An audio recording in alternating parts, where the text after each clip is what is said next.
అందరికీ శరణార్థమ్మ.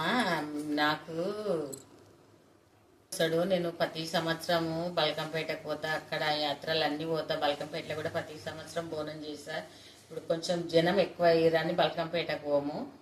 మళ్ళీ 2 సంవత్సరాలకు సంవత్సరంన్నరకైనా కానీ భువనగిరి ఇల్లమ్మ కాడికి కూడా పోతా.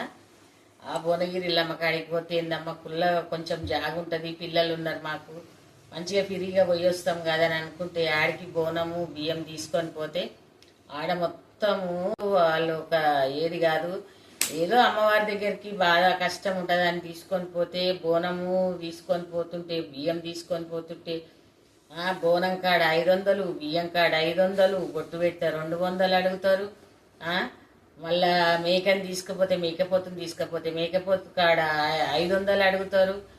మళ్ళా గంట 2 గంటలు 3 గంటల సేపు అమ్మ, 3 గంటల సేపు లైన్లో నిలబడకమ్మ ఒకరొకరు. మళ్ళీ ఉల్టా వస్తుండ్రు, ఉల్టా వచ్చేటోళ్ళ దగ్గర కూడా 500 తీసుకునేదాకా వాళ్ళు దర్శనం కానిస్తలేరు.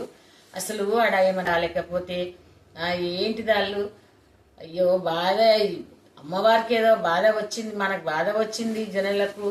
అమ్మవారు అమ్మవారితో చెప్పుకుంటే మనసు బాధ అన్నది కష్టం పోతుంది కదా, మన బాధలు అమ్మవారు తీరుతుంది. అమ్మవారికి కూడా చెప్పుకుంటే నన్న కొంచెం మనసు రిలీఫ్ అవుతుంది అని పోతే ఆ గుళ్ళెకపోతే ఏడ్చుకుంటూనే రావాల్సి వస్తుంది వాళ్ళ దిక్కించి. కానీ 500 గుళ్ళెకెళ్ళి బయటికి వెళ్తానికి మేకపోతుంది తీసుకొని బియ్యం తీసుకొని బోనం తీసుకొని పోతే 3 గంటల టైము. మళ్ళా పైసల కోసం ఆపుతున్నారు, ఎక్కనిస్తలేరు అసలు. బోనాలది కాదు అది, పబ్లిక్ మామూలుగా దర్శనానికి పోయిన వాళ్ళ దగ్గర కూడా 500, ఇవి తీసుకుపోయిన వాళ్ళ దగ్గర కూడా 500, మొత్తం 1500 తోటి బయటికి వెళ్ళవలసి వస్తుందమ్మా. అది 3 గంటల సేపు పిల్లలను మాయేసండి శాతగానులం, కాళ్ళ నొప్పులము, చిన్న చిన్న పిల్లలు అయితే ఇట్లా కోడి పిల్లలు ఏడ్చినట్టు ఏడుస్తుండ్రాడా. 3 గంటల సేపు లైన్లో నిలబెడుతుండ్రాళ్ళంటే అసలు అమ్మవారు ఉన్నదాడా వాళ్ళను ఎందుకు అర్థమైతలేదు.